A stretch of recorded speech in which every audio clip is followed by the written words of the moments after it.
Ya, sudah diputuskan bahwa penyelenggaraan Pilkada serentak akan dimulai 9 Desember 2020 walaupun ada pandemi COVID-19. Mas Arief, apa saja yang kemudian dalam bayangan KPU akan kemudian terjadi perubahan? Kalau saya sebagai orang awam, TPS kita kan nggak bisa antriannya kemudian seperti kemarin begitu Pilkada atau Pileg atau Pilpres begitu. Pasti harus ada jarak dan lain-lain. Kemudian peralatannya dan segala macam. Apalagi itu, dan kemudian anggarannya itu akan membengkaknya dari mana saja? Mungkin singkat Mas Arief bisa sampaikan. Ya, kemarin sudah disepakati jumlah pemilih per TPS itu dikoreksi ya. Dari maksimal 800 kita akan menggunakan, maaf ini saya kecilkan dulu suaranya. Ya. Jadi dari maksimal 800 nanti akan diubah menjadi maksimal 500. Tetapi ini membawa konsekuensi jumlah TPS bertambah. Jadi dalam hitungan awal kami jumlah TPS itu sekitar 253.000. Maka dengan perhitungan baru jumlah TPS itu bertambah menjadi 311.000 lebih gitu ya. Nah, jumlah ini tentu menambah anggaran dari pelaksanaan teknis. Kemudian ditambah lagi anggaran untuk memenuhi kebutuhan syarat-syarat pelaksanaan protokol kesehatan. Apa saja tuh Mas Arief? Itu banyak sekali ya, mulai disinfektan, hand sanitizer, kemudian pelindung wajah, hazmat, kemudian termogan, termasuk tata cara pemberian pemungutan suara. Ini sedang kita rumuskan, kita desain agak berbeda dengan sebelumnya. Jadi kalau sebelumnya itu menggunakan paku, ada di bilik suara, dicoblos, digunakan bergantian gitu ya. Nah, kami sedang merumuskan akan mengganti dengan ada dua opsinya. Masing-masing orang diberi alat coblos satu-satu, atau kalau alat coblosnya satu, masing-masing orang nanti ketika mau menggunakan hak pilihnya diberi sarung tangan sekali pakai, sarung tangan plastik sekali pakai. Itu salah satu ya yang menyebabkan beberapa hal kemudian berubah. Nah, yang menjadi catatan penting adalah tidak semua kewenangan untuk memenuhi pelaksanaan pemilihan kepala daerah dengan baik itu ada di KPU. Tapi ada kewenangan-kewenangan lain yang ada di institusi lain. Nah, ini yang saya tentu berharap semua pihak bisa memperhatikan betul jadwal pemilihan ini. Misalnya, kewenangan untuk menyetujui mencairkan anggaran. Itu tentu ada di pemerintah dan DPR, gitu ya. Maka dukungan dari pemerintah dan DPR tentu sangat dibutuhkan oleh KPU. Kemudian yang kedua, pemantauan, observasi tentang pandemi ini sendiri. Misalnya menentukan daerah mana hijau, merah, kuning, bahkan hitam gitu ya. Itu ada di institusi yang lain. Maka kami perlu diberi informasi yang update, akurat, sehingga kami juga bisa menentukan sikap tata cara di daerah-daerah tertentu. Ada kemungkinan bisa ada daerah yang ditunda karena zona merahnya sedang naik misalnya. Bisa saja terjadi seperti itu, Mas Arief? Enggak, sebetulnya amanat undang-undang pemilihan kepala daerah ini didesain serentak sejak 2015. 2015, 2017, 2018 itu serentak. Kemudian sekarang menjadi serentak yang terakhir sebelum nanti menuju serentak nasional. Ini undang-undang belum direvisi kan ya.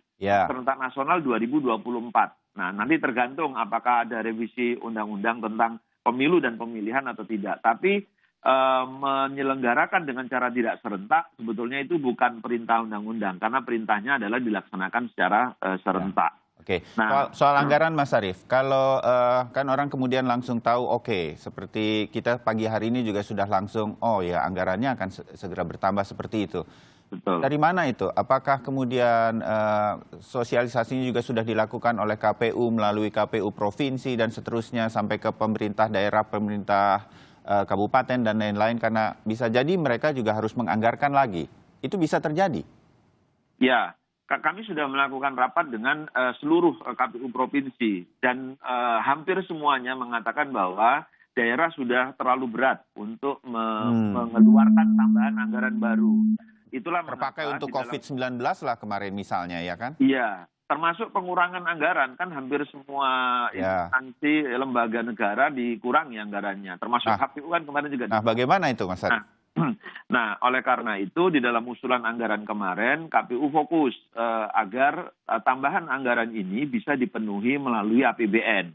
Tetapi Pak Menteri Dalam Negeri kan mengatakan masih ada ruang atau kesempatan pemerintah daerah bersama KPU membahas anggaran yang sekarang sudah ditandatangani, yang sudah disetujui ya, yang Ya. sudah ada, Ya. itu untuk dilakukan efisiensi. Saya sudah perintahkan juga kepada KPU Provinsi dan Kabupaten Kota di 270 daerah agar mereka melakukan efisiensi. Jadi coba lihat masih adakah perubahan-perubahan kegiatan yang semula dilakukan dan sekarang tidak perlu dilakukan, dan anggarannya bisa dilakukan efisiensi, maka anggaran itulah nanti bisa digunakan menutupi atau menambah sebagian Ya. dari total kebutuhan.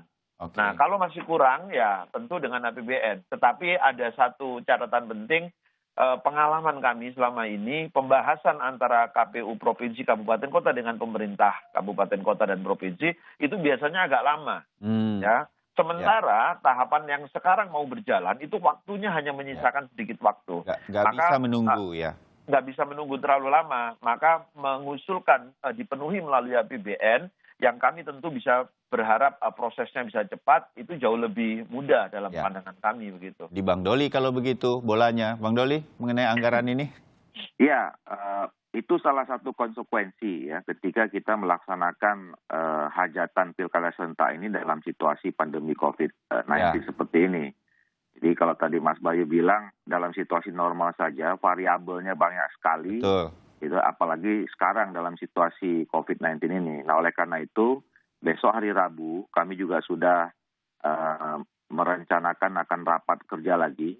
Kalau selama ini rapat kerja cuma hanya dengan Menteri Dalam Negeri, KPU, Bawaslu, dan DKPP.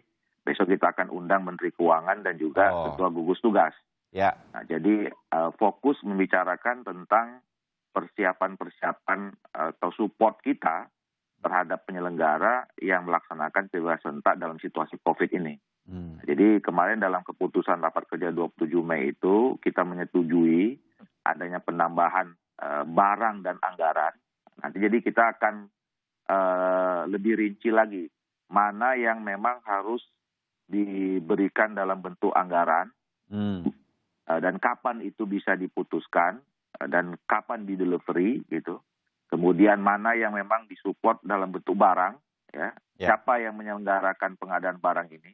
Walaupun kemarin sebagian besar kita dalam rapat, kalau bisa kita jangan ganggu pekerjaan KPU yang selama ini sudah sangat kompleks. Ya biarkan saja kalau ada pihak ketiga, mungkin ya gugus tugas ya, karena selama ini kan secara nasional pengumpulan barang-barang kesehatan ini kan ada di gugus tugas. Ya. Tinggal dibikin juga divisi untuk membantu pilkada serentak, kira-kira begitu. Oke. Nah, kapan itu disiapkan, kapan di delivery. Jadi dan itu memang kemarin sebagian besar kita menyetujui memang harus disiapkan oleh pemerintah pusat dalam hal ini di APBN. Walaupun Pak Menteri Dalam Negeri berdasar komunikasi dengan beberapa kepala daerah ada yang juga mengatakan mereka siap.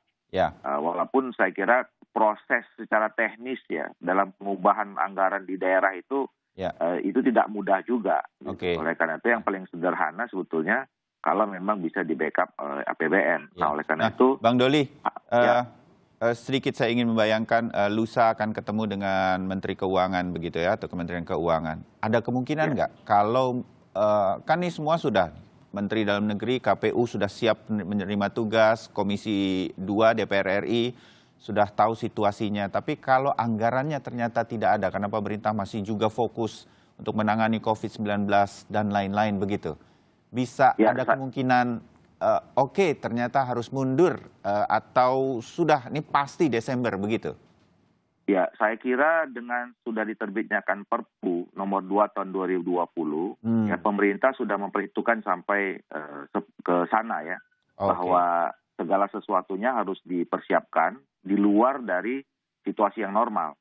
Nah, itu yang akan menjadi pegangan kita besok, ya itu tadi saya katakan, sekali lagi ini putusan yang tidak mudah, ada konsekuensi, suka atau tidak suka, mau tidak mau, ada persiapan tambahan yang harus kita siapkan. Ya kalau tidak ada ya itu berarti kita masih ragu-ragu untuk melaksanakan Pilkada serentak tahun 2020. Jadi Ya.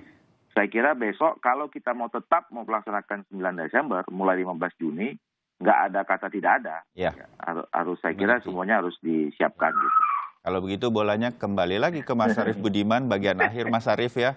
Iya. Bisa apa lagi saya begini kecuali bantu doa Mas Arief.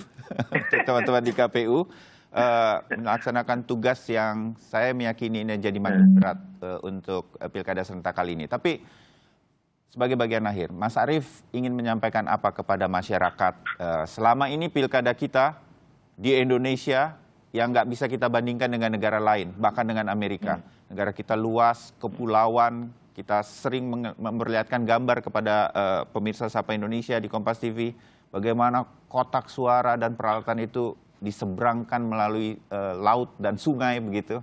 Indonesia berbeda, tapi kita selalu bisa melewati itu semua. Tapi apa yang diperlukan menurut Mas Arief bagi kita semua agar pilkada serentak berjalan? Bukan hanya KPU soalnya ini, Mas Arief. Ya, yang diperlukan oleh KPU adalah dukungan dari semua pihak, dukungan aktif ya, bersedia menjadi penyelenggara, karena kami akan kerepotan kalau misalnya ini PPK, PPS yang sudah ada terus menghadapi situasi seperti ini tiba-tiba berubah pikirannya. Kemudian PDP dan KPPS yang kami mau rekrut ternyata di beberapa tempat antusiasmenya tidak tinggi, gitu ya. Itu akan merepotkan kami. Sepanjang seluruh masyarakat mendukung, insya Allah kita bisa jalankan ini bersama-sama dengan baik. Dan satu kunci lagi, saya berharap seluruh masyarakat betul-betul mematuhi ya, disiplin untuk menjalankan protokol kesehatan yang sudah diberikan panduannya oleh pemerintah. Ya, nah itu yang sekarang sudah menjadi persiapan. Minggu depan mulai 15 Juni semua persiapannya akan on lagi, mulai start lagi. Kita bantu ini semua sebagai sebuah keputusan bersama. Tentu masih banyak kritik dan pertanyaan, saya tahu itu, dan KPU bersama DPR tentu akan mengawal ini semua dengan baik. Mas Arief Budiman, selamat bertugas bersama teman-teman di KPU. Terima kasih Mas Bayu. Ahmad Doli Kurnia, terima kasih sudah bisa mengawal ini. Sama-sama Mas Bayu. Mudah-mudahan kita akan terus juga bersama-sama melihat ini sukses nanti pada tanggal 9 Desember 2020. Amin, amin. Assalamualaikum warahmatullahi wabarakatuh. Waalaikumsalam Waalaikumsalam warahmatullahi wabarakatuh. Itu pembahasan kami pada pagi hari ini.